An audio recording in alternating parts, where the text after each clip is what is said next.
It is time to go to Disney World's water parks today. We're here at Typhoon Lagoon and Blizzard Beach to show you how to make the most out of your upcoming Fun in the Sun visits and to warn you about the water park pitfalls that you might not have expected to run or swim into.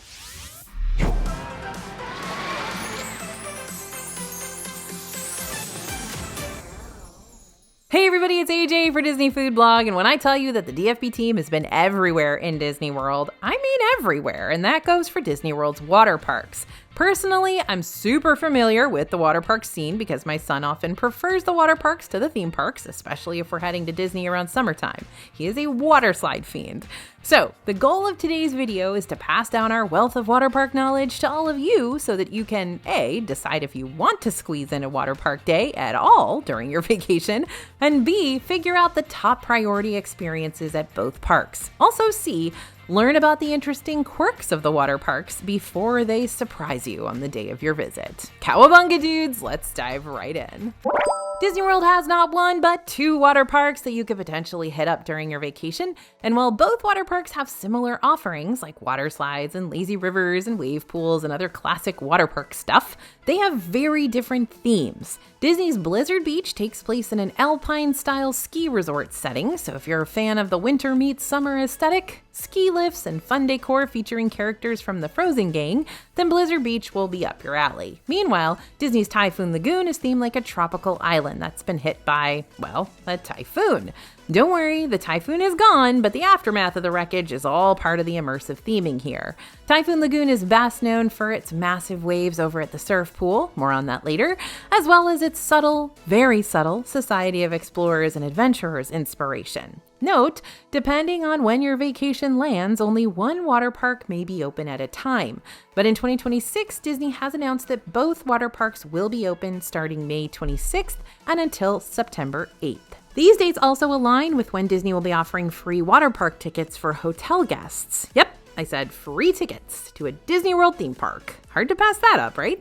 If you're staying at a Disney World hotel, any Disney-owned hotel during those dates, you can get free tickets for one of the water parks that you'll only be able to use on your hotel check-in day, which means getting into the Disney bubble as early as possible on that day is going to be of the utmost importance if you want to take full advantage of this perk. Everyone who's part of your room reservation will have access to those free passes, and because both water parks will be open during that time, you'll be able to choose which one you want to use your free passes on. FYI, whenever big dates like the water park free tickets are dropped, we always update our free Disney World 12-month calendar to reflect these changes and help you better prepare for your upcoming vacation. So if you don't already have the link to that calendar download, you can pick it up right now by scanning the QR code you see on the screen, or by simply clicking on the link in this video's description for disneyfoodblog.com/WDW calendar after this. And if you do have the link to this free calendar, remember to save it in your email inbox.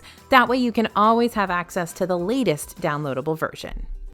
Now, just because you're not going to Disney World during free water park season doesn't mean you can't at least get a great deal on water park tickets. For 2026, Disney World has brought back its water park seasonal pass, which is valid to use from now until May 9th, as many times as you want to, excluding some of those peak spring break days between March 28th and April 5th. Water park season passes are $89 for adults and $83 for kids ages 3 to 9, which is a steal considering single day tickets are like $64 to $74 per adult. So for just a few more bucks, you'll not only get to go to the water parks lots of times, but you'll also have additional perks like a round of mini golf redeemable before 4 p.m. at either Winter Summerland or Fantasia Gardens, and 20% off same-day water park cabana rentals. If you're just looking for general one-day admission, because you're really not planning on visiting Disney World's water parks more than once, the cheaper general admission price you can pre-purchase is going to be the one with blockout dates versus the one you can use year-round. So,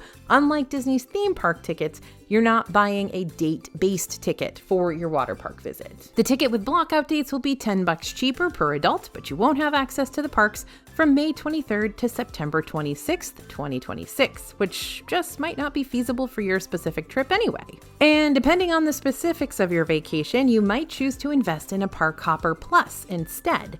For an extra $85 per regular theme park ticket, you'll gain Park Hopper Plus abilities, which not only gives you the capability to jump between between the theme parks, but you'll also get to add on extra Disney World experiences to your vacation, like the water parks, for instance. According to the Disney World website, a 4-day Park Hopper Plus ticket allows 4 extra activity visits, and a 5-day ticket allows 5 visits.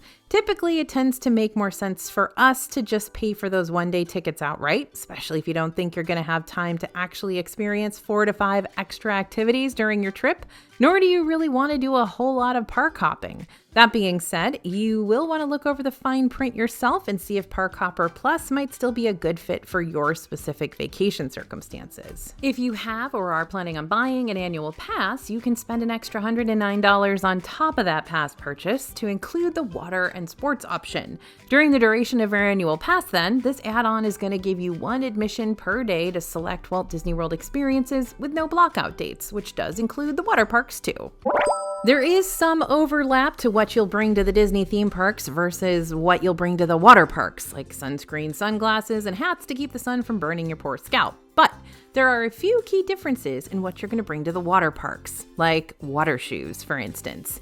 Even if you don't usually use water shoes when you visit hotel pools, you're gonna want water shoes when you're walking around that ultra hot pavement. You think Orlando's hot now, just wait until you walk across an Orlando water park in your bare feet in the summer. It's basically like walking across the sun.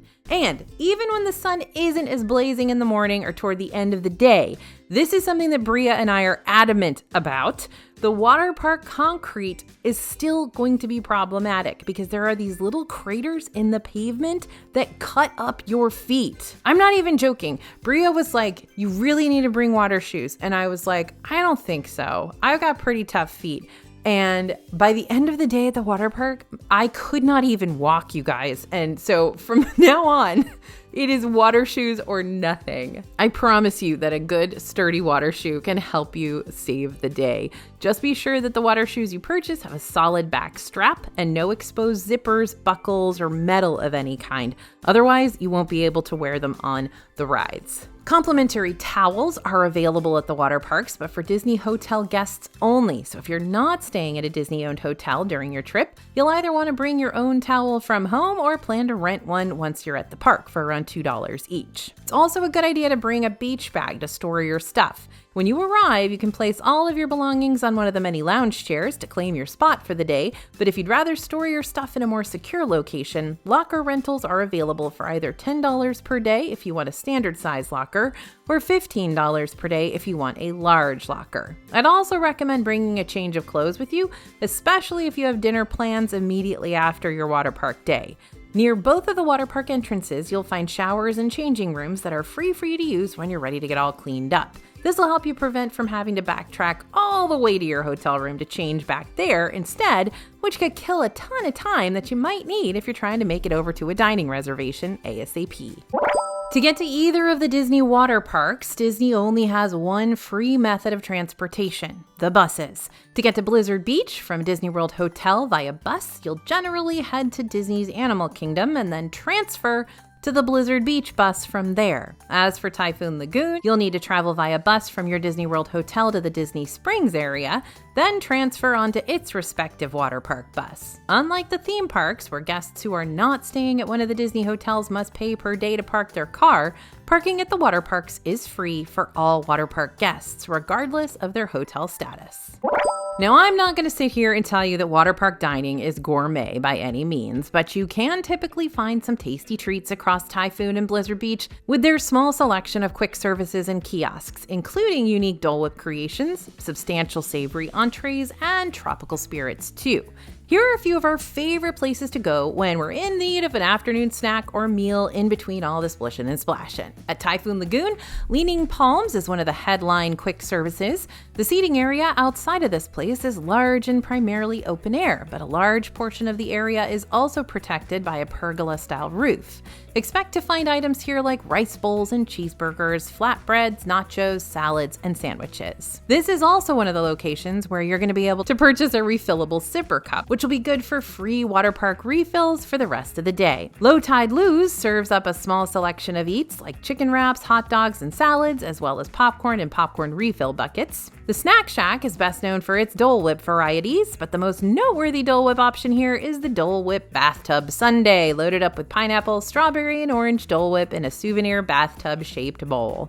Surf Doggies tends to have two types of savory options on offer, hot dogs and those infamous giant turkey legs. And Typhoon Tilly's is named after Miss Tilly, the legendary shipwreck that sits atop Typhoon Lagoon's Mount Mayday. Typhoon Tilly's serves up entrees like fried fish platters, chicken strips, salads, and pulled pork sandwiches. Meanwhile, over at Blizzard Beach, Avalanche can serve you up a quick lunch featuring items like loaded chili dogs, sandwiches, salads, wraps, or even a hummus tray if you're looking for something real light before jumping back in the pool. The Cooling Hut is your one-stop shop for all the classic Disney munchies like Mickey-shaped pretzels and popcorn and Mickey ice cream bars. Lotta Wada Lodge basically has the same offerings that you're going to find at Leaning Palms in Typhoon Lagoon, so expect this one to be your main eatery of the park. The Warming Hut is another spot where you'll find overlapping water park entrees like I mentioned before. Salads, nachos, sandwiches, stuff like that. But my favorite treats in all of Blizzard Beach are the mini donuts from the Joffrey's Mini Donut stand. I know, it's old school, but they are just always good. You can either order a half dozen or a full dozen, as well as extra dipping sauces like chocolate, raspberry, or white chocolate. We love a dipping sauce around here at DFB. Oh, and don't forget about the Sand Pail Sundae that's also available at both Typhoon Lagoon and Blizzard Beach. The Sand Pail Sundae features vanilla and chocolate soft serve, sprinkles, waffle cone pieces, yellow cake, hot fudge, caramel sauce, whipped cream, and a cherry on top, all sort of layered inside a souvenir sand pail bucket that you get to keep. The Sand Pail Sundae can be picked up from Happy Landings Ice Cream in Typhoon Lagoon and IC Expeditions in Blizzard Beach. Oh, and just a heads up, if it wasn't clear, those mini donuts are also in both Blizzard Beach and Typhoon Lagoon too. Now again, when it comes to attractions, both Blizzard Beach and Typhoon Lagoon have the staple water park offerings that might look similar to the water park offerings you have back home. If you have a local water park in your city, that is. If you don't, just ignore me. I live in Texas and the water parks run rampant in these parts. But there are still some standout features that both Disney World water parks have to offer that'll make your next water park visit feel unique and worthwhile. Typhoon Lagoon, for instance, is the home of Crush and Gusher, a winding and splashing water coaster with 3 different chutes that are each surprisingly thrilling. Meanwhile, on Misadventure Falls, you can see the treasures of Captain Mario Chenier. And even cooler than that, say hello to Duncan the Parrot, as you set sail on a whitewater rafting journey which seats up to 4 guests at a time. If you want to relax and float the day away, the lazy river Castaway Creek may be just your speed. It's definitely mine. But unlike your typical lazy river, this looks like a tropical paradise post-natural disaster, so you're going to encounter both interactive water features and landscaping that looks more like debris along your journey. Compliments of Typhoon Lagoon's namesake. Humunga Kawabunga has been the park's big 5-story body slide for a while, but Disney's closed it up with no reopening date in sight. We're going to keep you updated on this ride's status and whether or not it's just getting refurbed or if it's going to be replaced by something entirely new later on. But the big headliner attraction here is the Typhoon Lagoon Surf Pool, where you can catch some gnarly waves up to 6 feet tall. Then you've got Blizzard Beach, which will never fail to remind you that you're at a water park and a ski resort. So make sure to take advantage of this park's chairlift, which will carry you up to the park's major attractions, including Summit Plummet with its 90-foot drop. The Slush Gusher, also 90 feet high, but the drop isn't quite as steep as Summit's, and Teamboat Springs, a slide with oversized tubes that can hold up to 6 guests. Blizzard Beach also has a lazy river, still completely polar themed, and a wave pool, but not with 6-foot waves, just normal ones. And if you visit Tykes Peak, a dedicated area of scaled down slides for kids and preschoolers under 48 inches tall, you'll see the park's frozen editions, like I mentioned earlier. Anna and Elsa's Igloo Castle and Olaf and his Snoggy pals are over here chilling out in the warm wading pool, waiting for you to come join in all the fun. Now, if you're looking for a lot of specific water park tips in a short amount of time, it is time for Water Park Lightning Round. Tip number 1, don't want to walk around in the heat all day? Use each water park's lazy rivers to help you get around.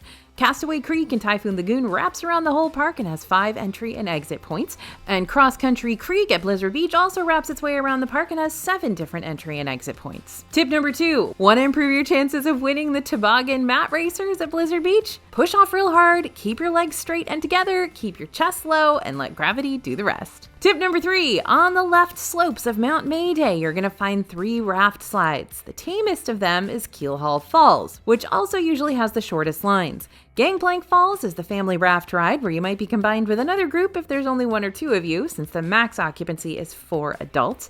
And Mayday Falls is the highest and wildest. Tip number 4, if you're rope dropping either water park, which typically means arriving before 10 a.m., hit up the water slides that you most want to do first. That way, you don't have to worry about standing in hot lines for those rides during peak afternoon times. Water slide ride lines also tend to drop off towards the last hour or so of the day, giving you another chance to jump on without worrying about the forever long waits. Tip number 5, another reason to rope drop the water parks. You'll have first dibs when it comes to claiming your lounge chairs.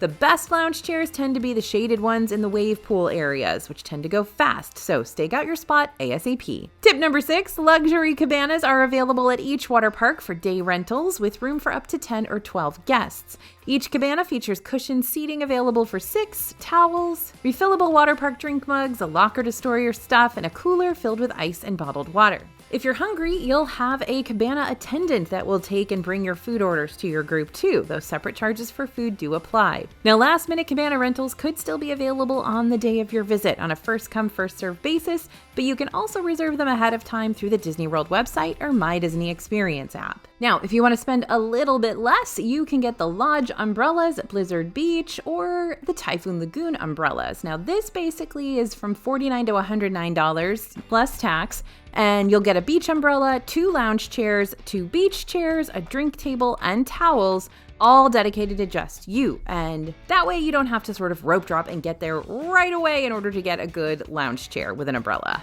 Tip number 7, dragging those giant inner tubes up the steps is a giant pain, right? If you have to carry them straight up without any break in between to rest, it is exhausting. Now, the best way to carry them, if you don't have a partner to rely on, is over the shoulder and more on your back instead of scraping them along each step next to you or in front of you. I sometimes will hang it on my head and let it kind of fall down my back. That's at least one way to do it, and I find it to be a little bit less exhausting. Now, there should be a railing that'll help you keep your balance too. Tip number 8, Summit Plummet is just as intimidating as it is wedgie-inducing, but if you're prepared to conquer this steep body slide, here's what you need to do to make sure you're set up for success. First, make sure you're wearing a swimsuit you can rely on, if you're picking up what I'm putting down. 2, keep your arms crossed, legs crossed, and head back the entire time. And 3, take a deep breath before you reach the very end and hold it so you don't accidentally swallow up a bunch of water.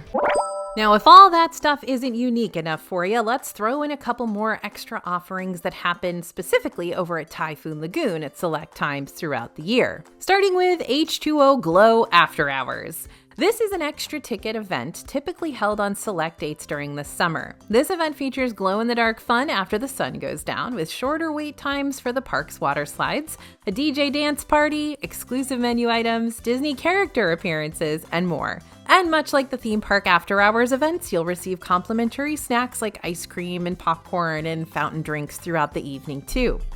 When Typhoon Lagoon is open, this park also offers specialty open surf lessons and private surf lessons for an additional cost, so you can learn how to surf on Typhoon Lagoon's 6-foot waves, but in a more relaxed and controlled environment.